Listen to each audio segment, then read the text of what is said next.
When using zactrack in combination with a lighting console, we of course have to patch our fixtures as normal, and we have also looked at the zactrack specific fixtures we have to patch.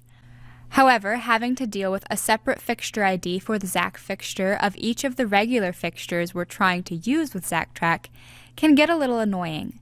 In this lesson, we'll walk through actually adding the Zac fixture attributes to our normal fixture profiles so we don't need to patch them separately.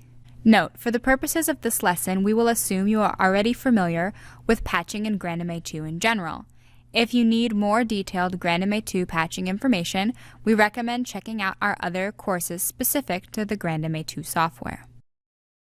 First, we need to patch one of the real fixtures we're using, in this example, an Ayrton Mistral. So let's go into Setup, then Patch and Fixture Schedule. We already have a layer for our Ayrton fixtures, so let's patch a new fixture on this layer. We do not have any Mistrals in this show yet, so press From Library on the right. We can search for Mistral, click on the extended mode, and press Import.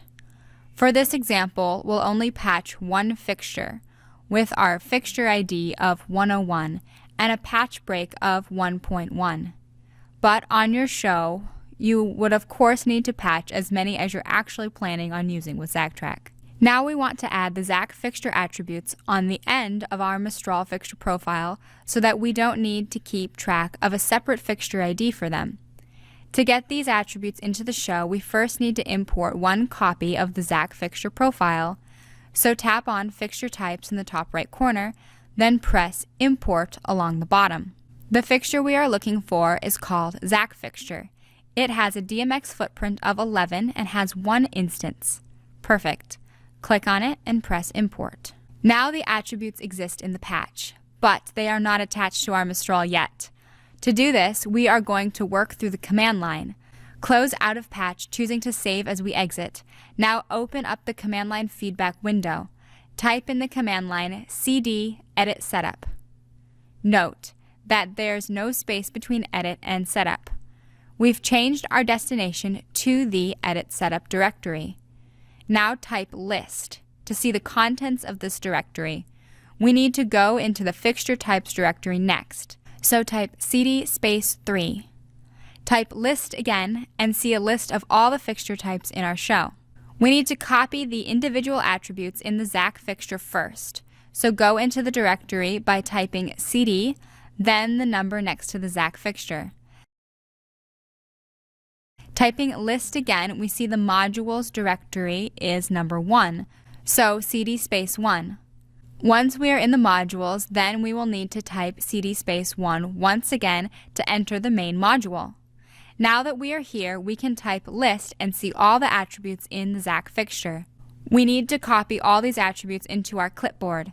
To do this, we will type copy 1 through 7. Now we need to paste these attributes in the Mistral fixture. To go back up one directory level, type cd ... We need to do this 3 times to get back to the fixture types list. Then type cd and the number for our Mistral to edit it, cd 1.1. Will put us in the main module. Then type list so we know what the next available number is where we can paste the Zac fixture attributes. The last existing line is 25. So type paste at 26. If we type list once more, we will see they are added to the profile. Success. Type cd space root to get back to the top of the directory. We have one last profile step before we can get programming. Go back into patch, then fixture types. Tap on the Mistral in the list and click the Edit Soft key in the bottom left. Scrolling to the bottom of the list, we see the new zactrack attributes we pasted have red numbers in the coarse and fine channels. This is because there is a conflict with the existing attributes. To resolve this conflict, change the break column for these new addresses to 2.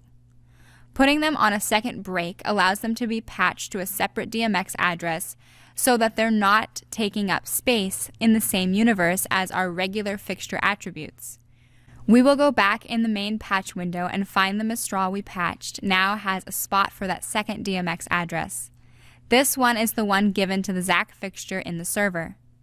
Put in this number, close out of patch, and we're ready to control our fixture. To access these attributes, first select the Mistral.